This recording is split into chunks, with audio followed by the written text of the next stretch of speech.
Hey, I'm Sarah, and this is the Goddess in Training podcast. This isn't about being perfect or polished or having it all figured out. This is about what happens when you actually start listening to your body, your intuition, your patterns, your truth. I'm asking big questions and having real conversations, sometimes messy and sometimes magical, with people who've lived through it, grown through it, and still don't have all the answers. If you've ever doubted yourself, betrayed your gut, or wondered if you're the only one, you're not. Let's talk about it.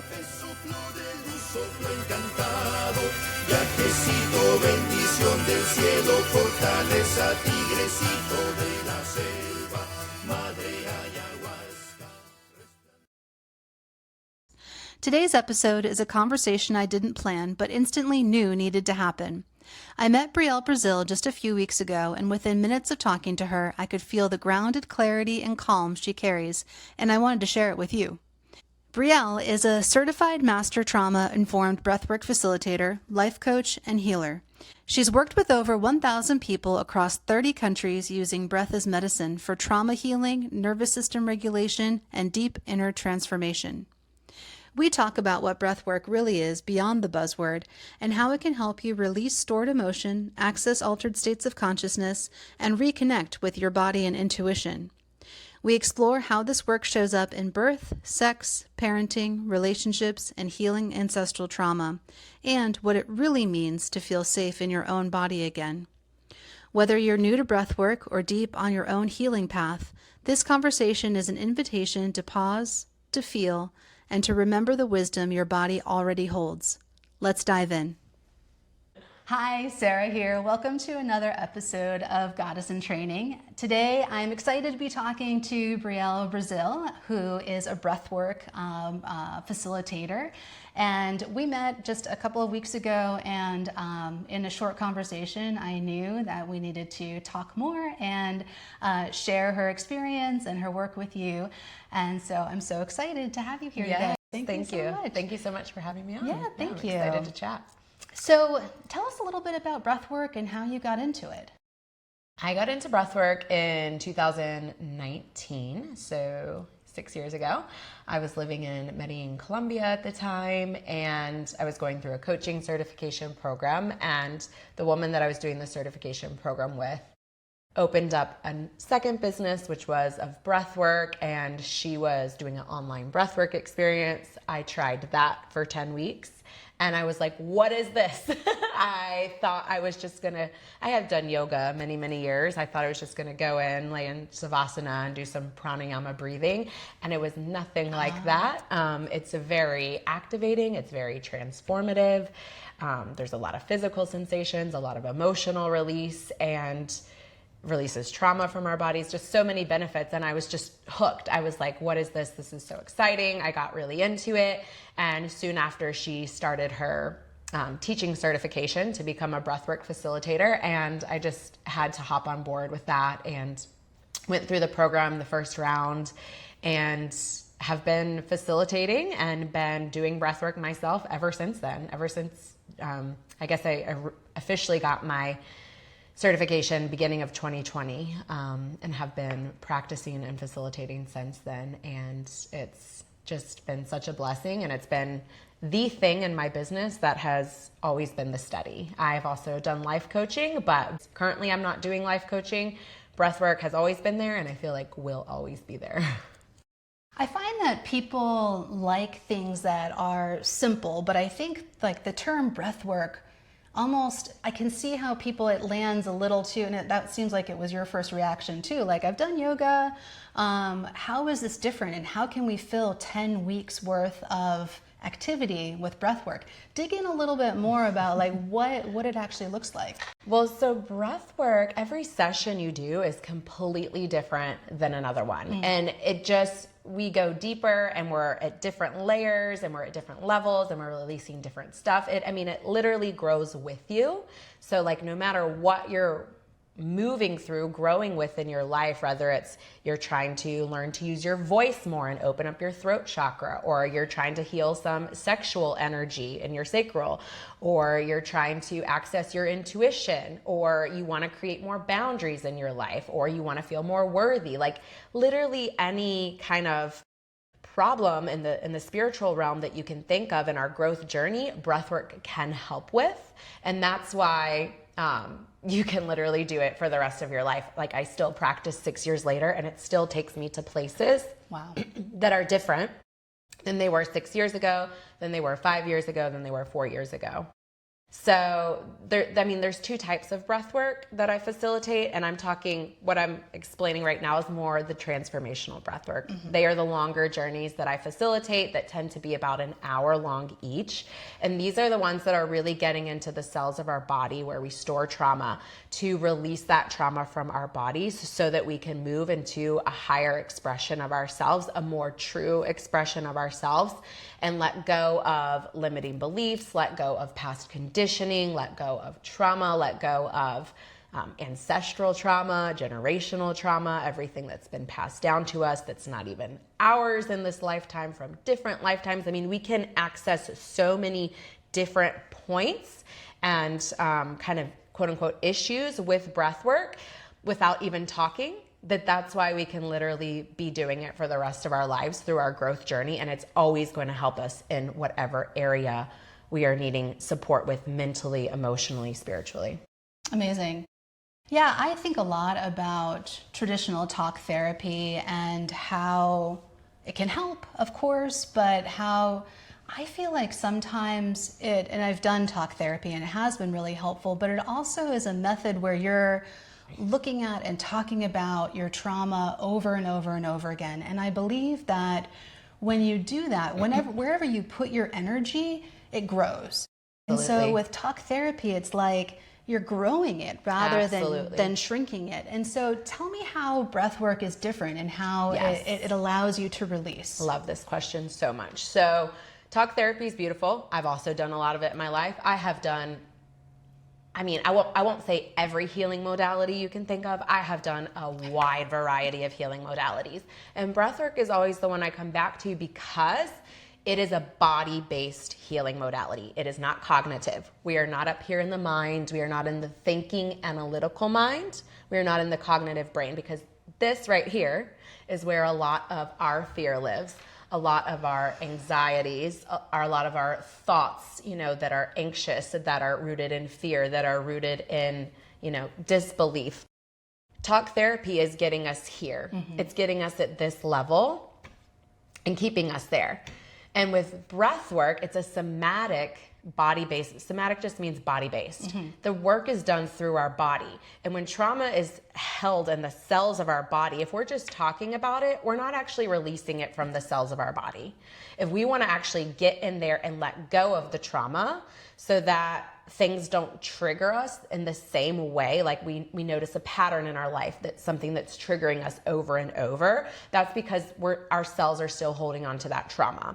But with breath work, we're getting into the cells and the physiology is working of our body to let go of that, so we don't have those imprints in our body anymore. And that's why it works. And that's why so many of my clients have told me over the years, I've tried talk therapy and nothing has ever helped me heal X, Y, or Z the way that this did in the time frame that it did so rapidly.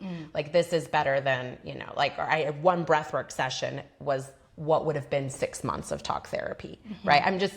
That's an example, not necessarily for everybody, not necessarily every time, but it can be. Yeah, I can really see how that would work. And I would think another reference point that a lot of people might have when they think about breath work is in birth, and how, Lamaze. Yeah. Lamaze training and breath work and all the things that you learn and those trainings that you get before entering into birth. How is that similar or different, and how can breath work, your version of breath work, that birth process? It's such a rite of passage. And I actually just recently wrote about my own birth experiences and how birth taught me how to meditate. It was my first meditation, really, because there's no way to be in your logical brain in order for the process to happen. No, it won't. And I love this question because my daughter just turned 1 and I have a son that just turned 3 last month. And so many things come up as you say this. First of all, meditative breath work, like prior, and which I wouldn't recommend doing pregnant, but like prior, allows you to surrender. Exactly. Okay, so birth, you've got to surrender. You don't know what you're going to get. And if you're not surrendering and you're up here in that fear-based mind and your body's in fear, that's affecting all your hormones. Things are not going to be progressing and moving along. So the first thing is, like, if you've practiced this transformational breath work you have the ability to be able to let go of control, to be able to surrender, to be able to trust all elements of our feminine energy, which have to be present in birth, or they're not, and we're gonna fight, and our body's gonna fight, and it's not gonna flow through physiologically the way that it can. So that's the first thing, like proactively. But then I would say, like, for actual in-birth, that's more of like your integrative breath that I facilitate and help people with. And that is, being able to consciously control our emotional and energetic state through our breath. And this is so beautiful because I feel like I prepared for both of my births through the work that I do, essentially. And my breath was my biggest catalyst for helping me surrender through my birth. Helping me relax, helping me, have that oxytocin and those endorphins versus that fear when the contraction or the surge would come on. Instead of tensing the body, when we can breathe into what's happening and surrender into what's happening, we can allow it in, which allows it to be a little bit more efficient as well. So a lot about surrendering and letting go and relaxing our body versus tensing our body, which is going to fight the process. And I like to think, I say all the time that fear is an intuition killer, and it's like a surrender killer. It's really like a killer of us tapping into that divine wisdom that we have innately. And with the surrender, when I was in labor with my daughter, I had totally forgotten that aspect of it because my son's birth was pretty easy. And so then all I was doing was reading stories online about women who stepped out of the shower and their second baby fell out. And I was trying to manifest that. And that was a huge mistake because when I got into the room and I was there in the moment, I'm like, shit, Yeah. And that's the thing. We can't control our births. Yeah. We cannot control, there's things in it we can control, but we don't overall control how it unfolds. Our baby's going to come when they want to, how they want to, and the timing that they want to. But our breath does help us through that process, perhaps make it more effective, and also just helps us to surrender to what the process is and take us out of that fear of our mind that's trying to go in there, which will keep us stuck. Yeah. Stuck in life and stuck in labor. Yeah. Either one. Yeah.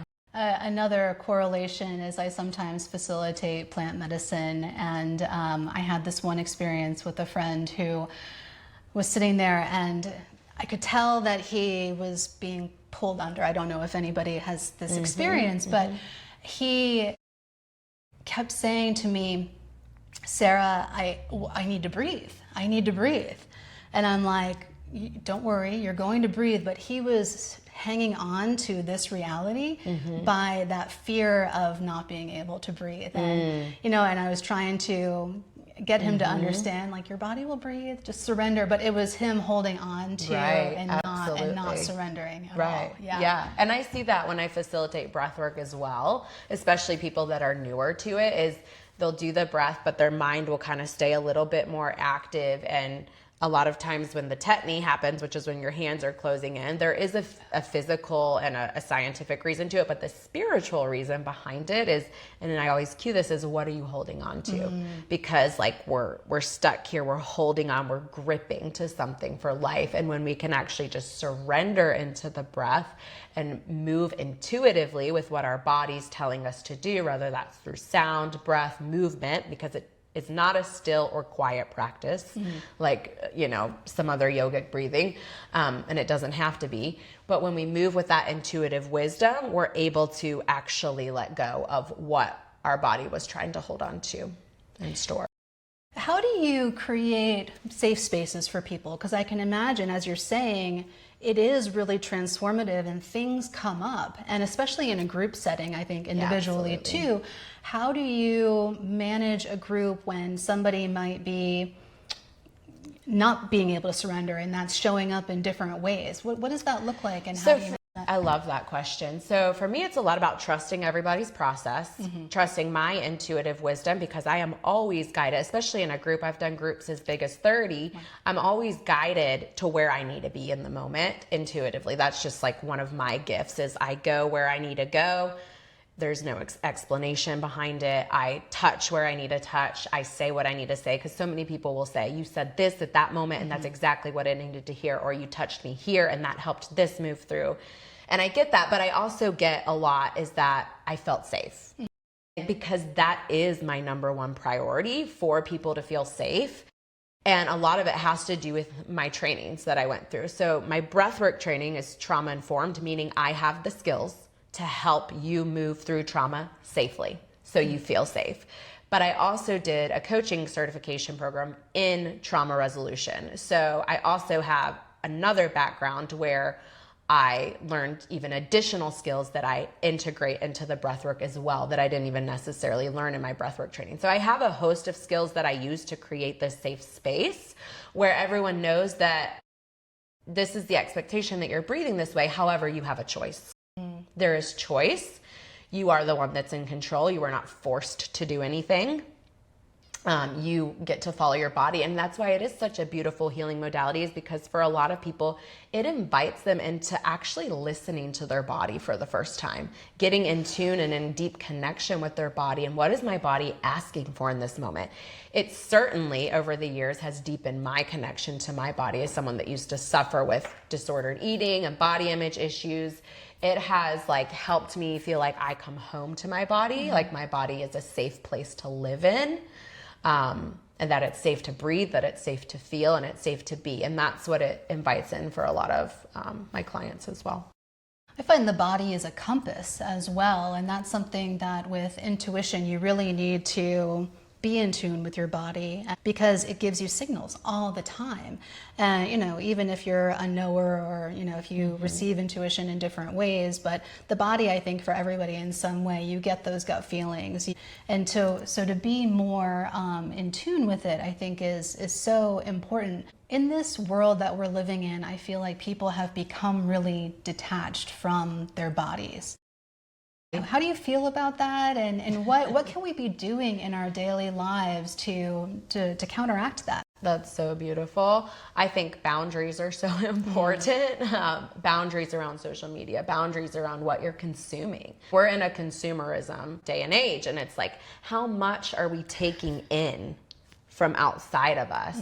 So quieting that as much as we can, because when we're constantly consumed with the news and the social media and the this and the that, and everybody has an opinion on everything, we cannot tap into this at all. We don't have space for it. So it's about making space for it. Exactly. We've got to make space. If we can't just go sit in the grass with our feet in the grass and look at the sky, for 5 minutes in the quiet without constantly being on this, we don't have space to access or hear our intuition. We're not giving ourselves that space. So it's about finding more presence in the moments that we can, and creating moments. And me in motherhood, it's not like I feel like I have a ton, but even if it's 5 minutes now versus where it used to be hours, I would meditate before I had kids. It's not that anymore, but it's where can we find the space and the time to just be, to just be in silence, to just be in stillness, and to not do.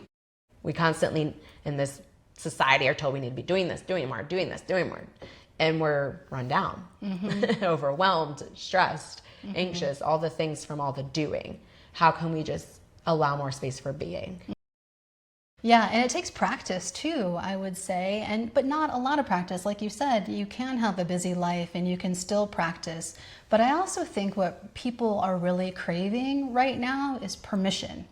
And I think that it sounds like with breath work, it's different than yoga in the way that yoga, you're like focused on, am I doing it right? And you are in your body, but in a way that is more logical.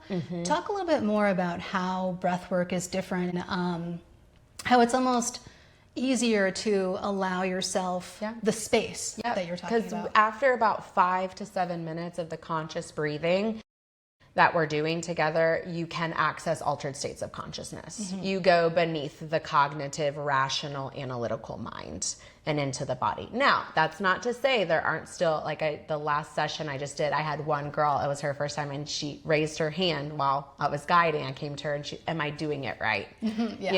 So, but that's all a part of the process, and that's all a part of the journey, because that there is something for you to be working through. What if I don't have to be perfect at this? Right? That perfectionism piece. So that's part of the journey as well.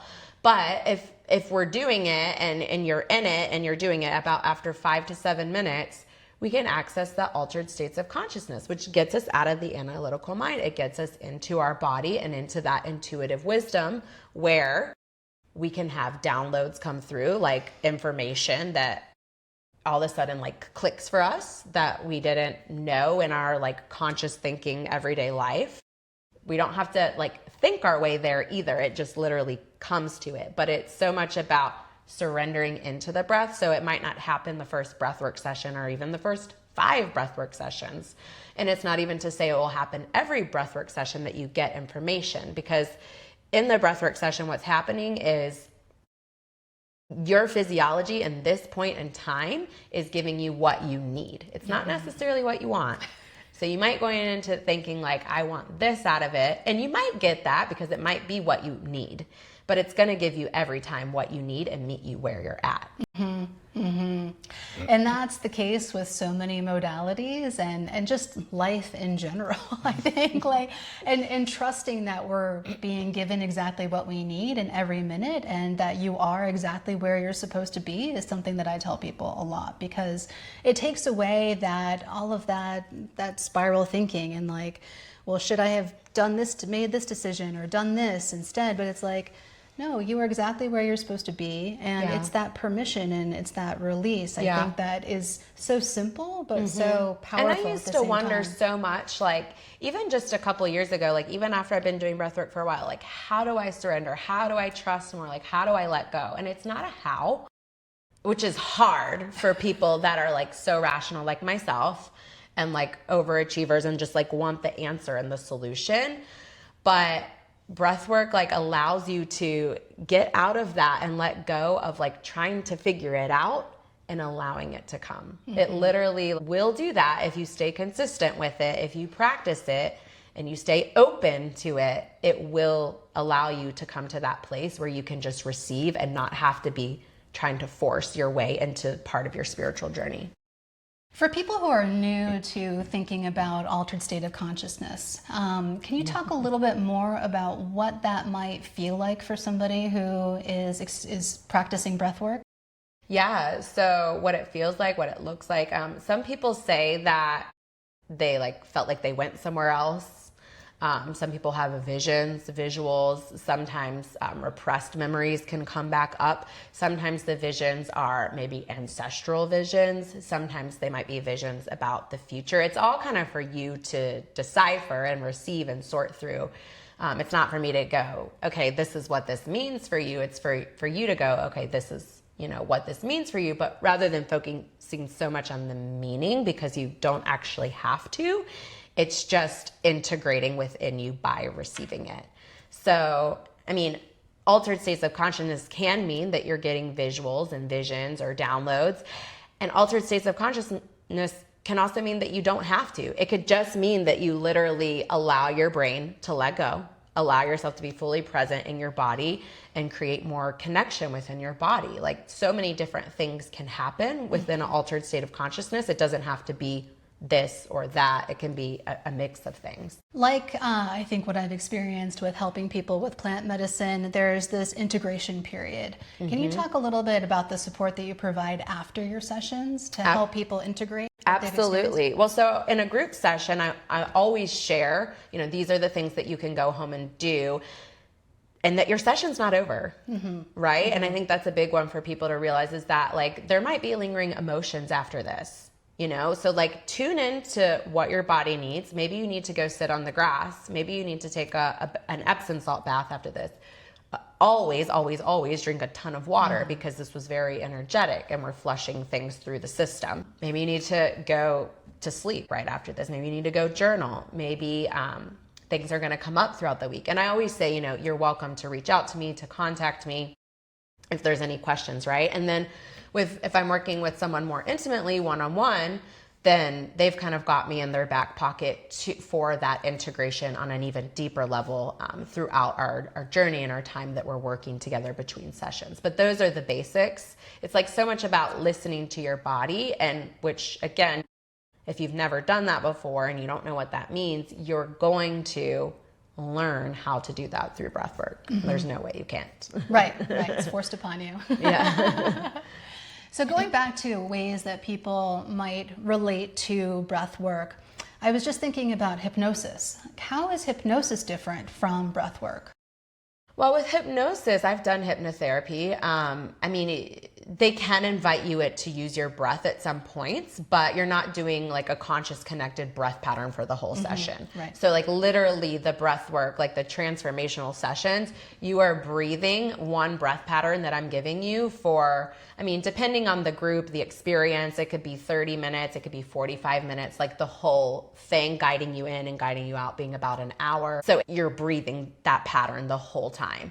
Whereas hypnotherapy, they might invite you to breathe like in a conscious connected way, like throughout, but it's not as much of an activating breath as breath work would be. I can imagine too that hypnosis kind of stays in your head, whereas breath work really filters everything directly, like all throughout your body. It is all throughout your body, and that's why the physical sensations that can happen in breath work can happen anywhere. People can get lightheaded, their fingers can feel tingly, their toes can feel tingly, because we're actually over oxygenating the body on purpose. Sounds weird, but that is part of the science behind how it gets into the cells of our body. The energy, that the stuck emotion, which is stuck energy in our bodies, that the repressed emotion, it needs a way to come up and out. It's coming through the extremities, right? So it's going to the fingers, the toes, the arms, the head. We can get a little dizzy or a little lightheaded. That's all normal.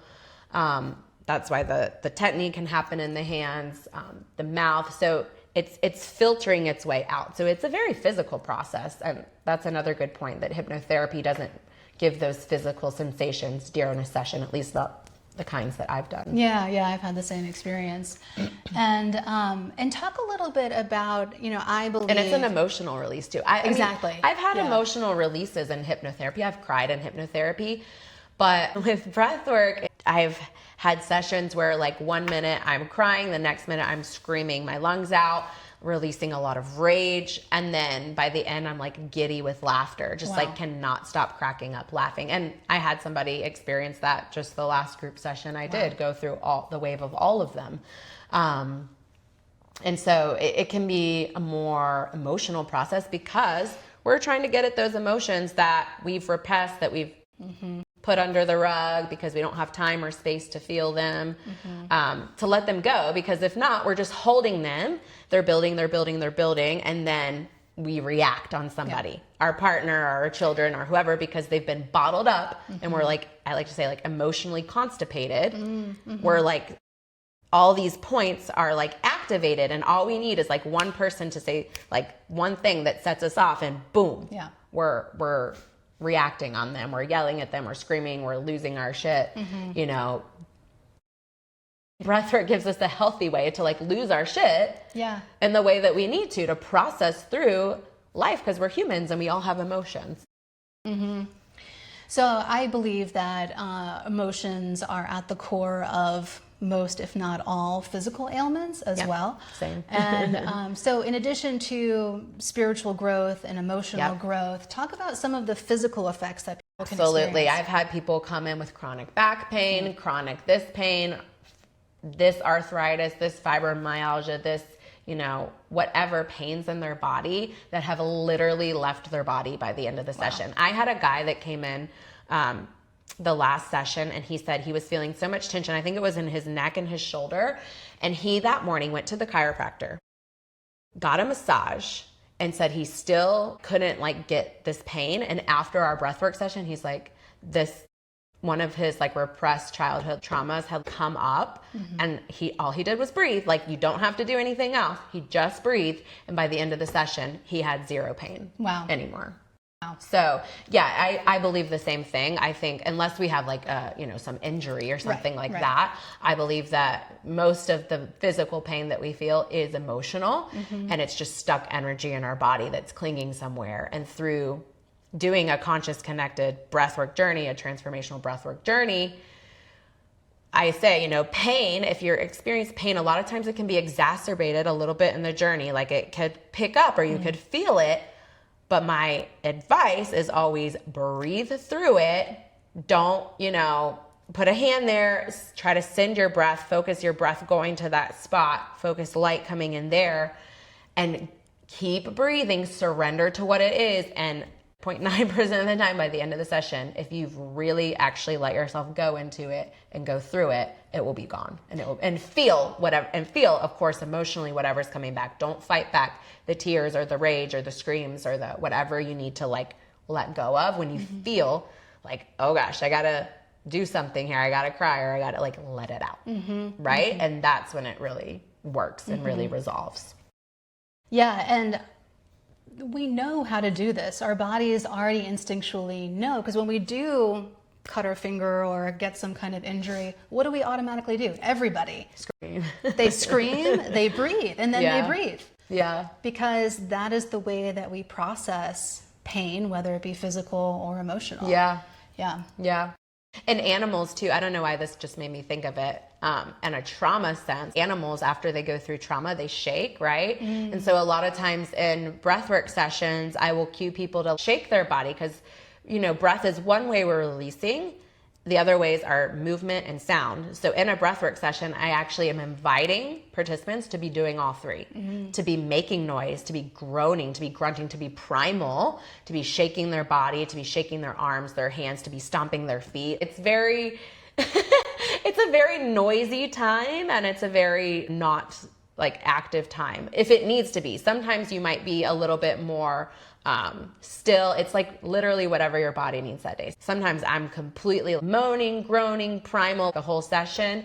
And sometimes I am more deeply into my altered, deeply into my subconscious, breathing and just floating and gone somewhere else. So it can be a mix of any of the above, and none of that is wrong. I would say kids instinctually know how to do this as well. And I think that as a society, we kind of push that down in children. Yeah. They're moving too much in the classroom. We need to give them something. My son, he's 3, he moves so much, and he's always bouncing off the walls and kicking his legs and shaking his body, which is great. I mean, I try to keep him separated from his sister so she's not hurt. But I do think, he's just moving out all the energy that's in his body, the tantrums, right? That's the emotions coming through that. Of course, we don't have the brain that's regulating them yet with the toddlers, but they are just feeling everything they need to feel in the moment. Yeah, and they scream when they need to scream. Yeah. And it's about movement of energy, and maybe reframing that. If I had reframed that as a parent, I think I would have felt differently about their behavior. Because so often as a parent, you're you're just so busy, and you're not you take it personally, I think. Yeah. My biggest work is like not taking it on from my kids. That's what my biggest work is, like energetically not taking their pain and stuff. And that's where I really have to use breath work in the moment and breathe through to keep clearing my system and not like absorbing their, emotional train. But I can imagine you're so energetically intertwined with your children that it's pulling that energy from them and letting your developed body and mind filter that for them in a way. Do you feel that? Absolutely. Yeah. Yeah. We're so connected. And I can talk about how the breath work connects you even more. Do you practice this with your children? I try. My son has heavily resisted it. Oh, of course. Oh my gosh. Actually, even at such a young age, I have teenagers and they don't want any part. And even when I take deep breaths around him, he's getting better. Like he's getting more used to it. But a lot of times, no, mama, don't take a deep breath. And he just screams and lashes out more. And I just remind myself, like, one day it's going to click. Like one day he's going to get it. And there have been moments that it has. And then we go back to, no, you can't take deep breaths. And I'm just like, I'm just going to keep doing this. This is what I'm going to keep showing. I'm going to keep modeling. I know it's going to click at some point, more so like for good. And, and I explained to him, I'm feeling upset right now. I'm taking deep breaths to help me feel calm. And I just explain it in his basic 3-year-old language. And yeah, it's just like, I'm doing this whether you like it or not. This is how I actually don't lash out on you. Right. And I still do. Yeah, of course. And I apologize and all this stuff, but but exactly. But most of the time I'm deep breathing throughout the days with their 3 and 1 year old. It is so intense. So how do you manage your life? I mean, you are going to festivals and running retreats and doing sessions. Like when I had small children, I was working as well, but I did not have a nice calm space. I was not as put together as you are. Like, do you credit the breath work for a lot of that? Yeah, for sure. Yeah. I mean, I think motherhood is hard. It's so hard. I used to teach elementary school for 7 years. I taught 1st and 2nd grade. So I guess like I kind of thought it was going to be easy or I would be really good at it. I'm not saying I'm bad at it, but like it's insane. It's so triggering, but so many of the triggers, because of the work that the healing journey that I've been on and the breath work that I've done, I'm able to go, okay, like I'm being triggered and this is why, and I'm able to have the awareness around it in the moment and go like, this is not actually a reflection on him or her. This is not bad behavior. This is triggering to me because this is what's coming up. And then I get to go when I have the space and time, because it's not as often, at night or when my husband gets home from work, and go into my room and do some scream breaths or cry into a pillow or just leave the house and run down the street to get that energy out. I'm more aware of my emotional state, and I'm more aware of when the triggers are happening because of all the work that I've done and all the studying that I've done on nervous system regulation and everything. It's obvious to me, okay, I need something. I either need more sleep, or I need a break, or I need to do something for me, or I need to actually talk to a friend. I'm just so much more aware of my needs because I've gone on this inner healing journey. And I think you said something about connection too. It does help the connection that I have with him. I'm able to have big conversations. I mean, that, a 3-year-old can understand, but we talk about emotions, we talk about feelings, we talk about, how it's safe to feel, and we talk about things that we can do with our feelings. Of course, it's still a work in progress with a just turned 3-year-old. But, that was the type of thing that I didn't have as a kid.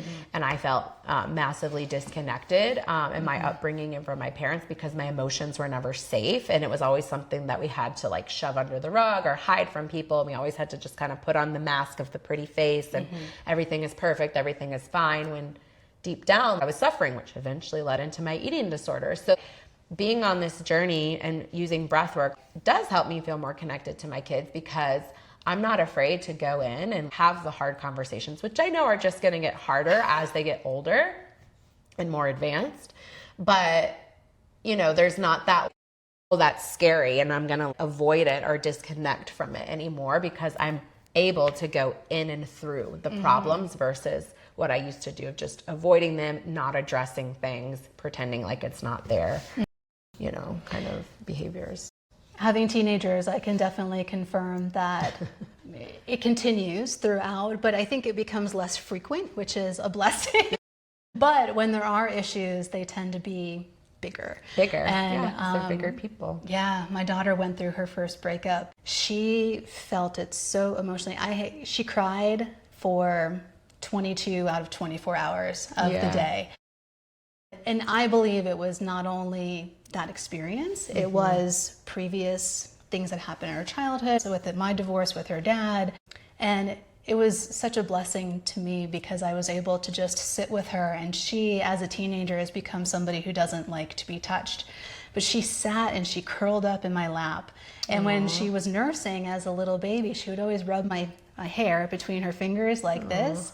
And she was doing that as a 16-year-old. She was just cuddled in my lap and had my hair like this for hours and hours and hours. That's so beautiful. And we I just sat and was present with her, and it just filtered through her. And she's also somebody who previously just would be really self-conscious, and I was a little bit nervous the next day. I kind of was tried to be light about the experience, and instead of like previously to that, she would have been like, why are you making fun of me? Like, and try to push it away. I think she had so much go through her that she laughed about it and was able to just... Because she let herself feel and release and be held. Exactly. And that's just like a beautiful testament for the safety that you've created for her over her life too. Well, and that's what, you know, when they're little, it might seem like you're banging your head against the wall, but it's like, it's in moments like that when they're older where it's like, okay. You see it. Okay. That's so awesome. Thanks for telling me that. I can imagine too, if I had breathwork tools, I don't know if she would have done them, but you know, I can see it's kind of similar. It's holding space and allowing the energy to flow through you rather than saying, okay, can you just stop crying? Like, exactly. When are you going to be done with this? Exactly. Like, and there's it's times, been 10 hours. Yeah, and there's times in people's breathwork journey where I go over to them and I go, you don't have to breathe right now, just let it out. You don't have to be breathing, like just cry for the next however long you need to. Let it go. Let it go, let it go, you know? Yeah. We just aren't given permission to do that. Oh yeah, the permission piece. Yeah. That's it. We need the permission to slow down, the permission to not be so... You don't always have to be available, right? To everyone. You don't always have to be available on your phone. That's a big thing I've been working with being with the two kids. I put on the do not disturb so much now because I don't need to always be available to every person. We get to create boundaries in our lives, boundaries within ourselves. When something feels off and doesn't feel right, you know, probably there's a boundary that gets to be created in a relationship or within ourselves or with our phones or social media or, you know, any of the above. When I've created those boundaries too, you know, there's that initial fear of missing something. But then when you actually do it and you pull the trigger, you realize, oh, I wasn't missing anything. Nothing. Right. Maybe now I'm missing out on having more stress or I'm missing out on like having more anxious thoughts. Like what are we actually missing out on? Right. Yeah. Because we think a lot of times like we're outsourcing our connection and our desire for connection. And we think a lot of times the thing, mostly social media and our phones and the technology, right, is going to give it to us. But it's like, what if we just gave it to ourselves? Yeah. What if we just gave ourselves that connection that we're craving? Because then when we give it to ourselves, then we've filled up our cup so much that we can actually connect deeper with other people. Our people in person, our loved ones that we're spending time with that we crave the most connection from. We're outsourcing it. We're externalizing our needs into places that really are probably not going to deeply, sustainably meet those needs. Do you have experience with clients coming back to you after working with you and talking about how their relationships have improved? Oh yeah. Yeah. Absolutely. Yeah. Romantic partnerships, friendships. I mean, for a lot of people and myself included, like some friendships go, right? There's some breakups. Maybe it's a romantic partnership that's a breakup that needed to, right? Or the friendship that needed to. As we grow, and maybe some people don't, we could grow out of things. or just relationships that we're in, improving, you know, in the intimacy and the vulnerability and the feeling of like, to be safe, to be vulnerable, to be more connected, right? Relationships. I mean, my relationship has changed with all of my family members. Is there still room to grow? Yes, of course. But, you know, I used to just be so triggered all the time by my mom and so annoyed and just constantly wanting her to be a different person than who she is. And breathwork has allowed me to not have a desire to change her anymore, just to allow her to be who she is and know that my soul chose her for a reason. And, you know, be able to receive from her what I can and understand that she's not on a path spiritually to be able to give some things to me that I used to look for. And when I would look for them, it's like, it's not my evolved self looking for her to meet those needs. It's that inner child that's still holding on to some wounds that's looking for her to meet those needs. And breath work, because I have worked through, and it's not saying I don't have more inner child wounds work always, but because a lot of the wounds that I've worked from my parents and specifically from her, the triggers are not happening as often because the wound's not there. I've released that trauma, so the activation's not happening, right? So I've relaxed and surrendered more into letting her be who she is and understanding these are the things that she can meet for me and these are the things that she cannot meet for me. And that's okay. And I accept that. And I get those needs met in other places. Maybe it's through myself. Maybe it's through my partner. Maybe it's through like a soul sister, deep friendship. And I just don't have that expectation and that anger anymore when she can't. Not ever. Like, I still do get angry. Like, let me be clear. Like, the growth journey is always, but it's so much less frequently than what it used to be. And that's the thing about having children is, at least it was my experience, that those inner child wounds definitely showed up. I think all relationships are mirrors, but especially your children. You are like, absolutely.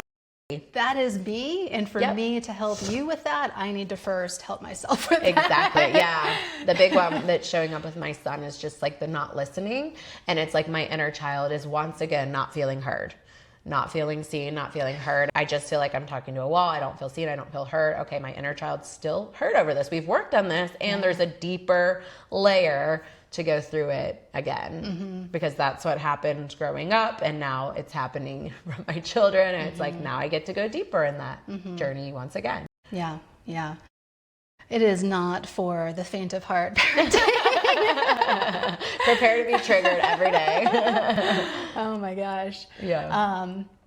Another thing that just popped up is another way that I think people, and women especially, do breath work without maybe knowing what they're doing, is in sex. Can you talk, do you feel comfortable talking a little bit about what role that plays? That's a great question. Well, I think sex and birth is being like pretty similar in the terms of like, we've got to feel safe. Exactly. Right? If we don't feel safe in our bodies, we're not going to connect intimately with our partners, whoever they are. We're not, if we don't have that like emotional safety within ourselves, how are we going to have emotional safety with them to then go to physical places? And again, like if we don't feel safe, we're going to stay in that fear. We're going to stay in different hormonal states that are not going to allow the orgasms, the climaxes to happen. We've got to be relaxed. We've got to feel safe. So again, going back to the breath, it invites in that safety. It does, right? yeah. Again, like if we're doing breath work, we're connecting deeper within our bodies. We're feeling more safe to be in our bodies. Then we get to share that with someone more deeply and more intimately, I believe. And without even realizing what we're doing, we breathe, and then the breath accelerates, and then you have the release, and you have, it's an energetic release for sure. Absolutely, yeah, 100%. Are there ways that people can be more intentional with using breath work in intimacy? Well, and I'll speak for me personally, like after birth too, just having sex again for the first time is very different.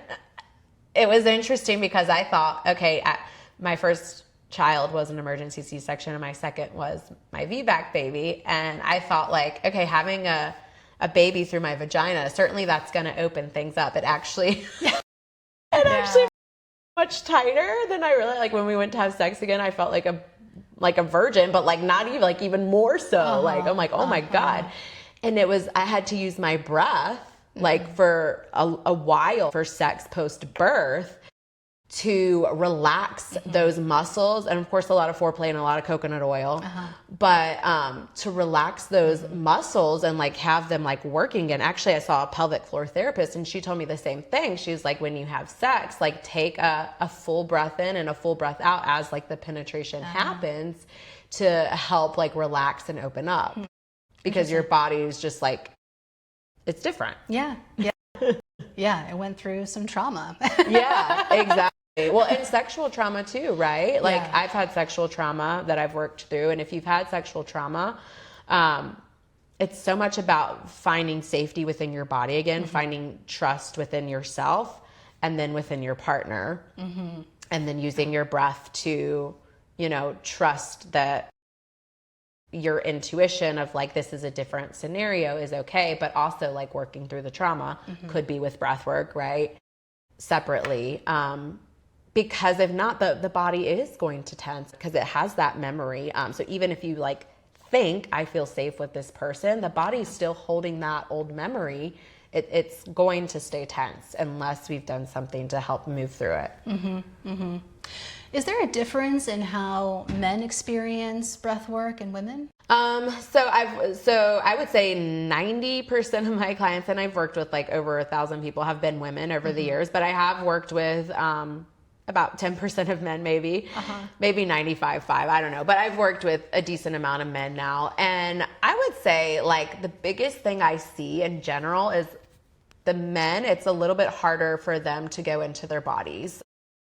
Most of the men that I've worked with stay more mental for most of the time, and they do want to get the breath right. They're more focused on, am I doing this right? Kind of that more masculine energy of like, must be done this way. Now, on the other hand, the masculine energy helps because for a lot of people that say like, I can't meditate, right? Because I can't sit there, I can't be still, my mind's all over the place. For the men or women that are more analytical or more masculine, the breath helps because it actually gives their mind something to do. Ah, I see. That makes sense. Versus just sitting there and like allowing and surrendering, their mind can go. And so that's where with the men that are that way or the women that are that way, people that are more masculine, I remind them, if your mind is going elsewhere, that's okay, but bring your attention back to your breath. Bring your attention back to what the air feels like coming in and out and cueing them to like, be there present with the breath so that the mind can let go. It's been my experience too that I think men in general... And they're less emotional in general. The emotional release is less. But I think part of it is that surrender too. I think maybe at their core, especially men who really embody that protector energy, it's really, really difficult to surrender and to let go, because if you're a protector, how can you protect somebody or protect yourself in surrender? I mean, with all the men that I'm thinking about that I've worked with, I've had two that were kind of like more emotional right away.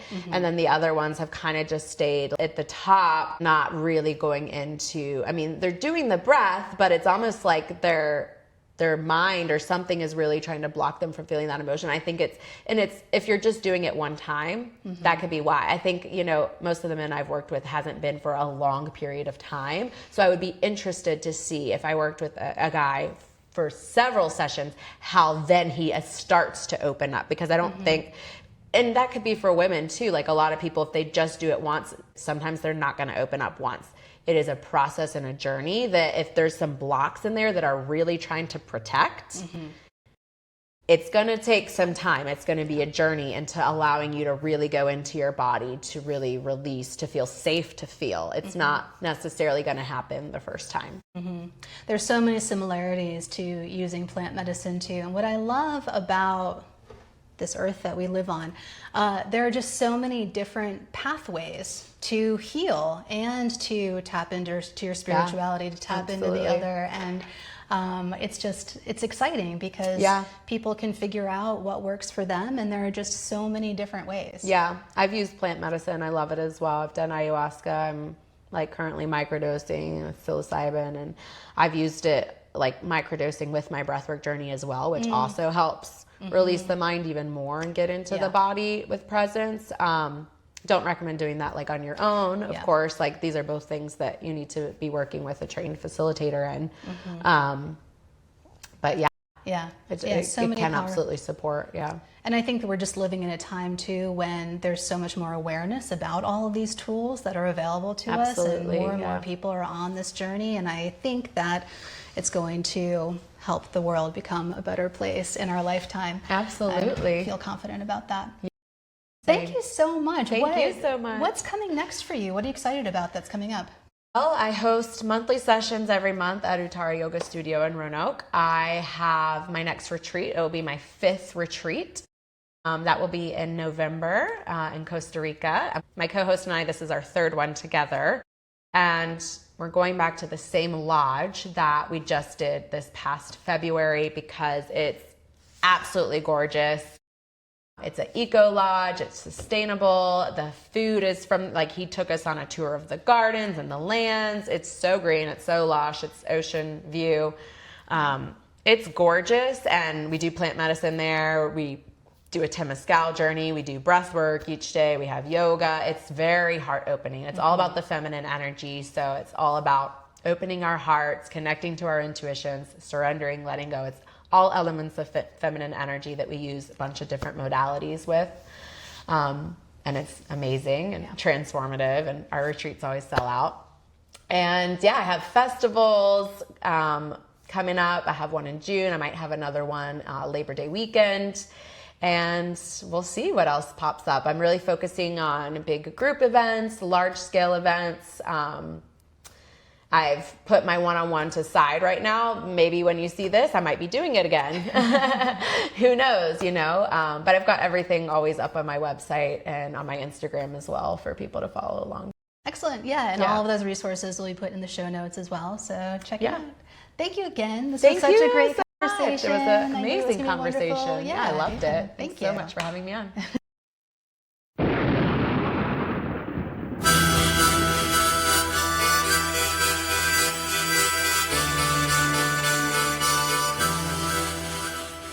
Thank you for tuning in to Goddess in Training. I hope something in this episode stirred your knowing or softened your heart. If it spoke to you, share it with someone who needs it, or leave a review or comment to help others find us. If you're watching on YouTube, please like this video and subscribe to the channel. If you want to hear more conversations like this, please consider supporting Goddess in Training on Patreon. For more tools and offerings to deepen your intuition practice, visit goddessintraining.online.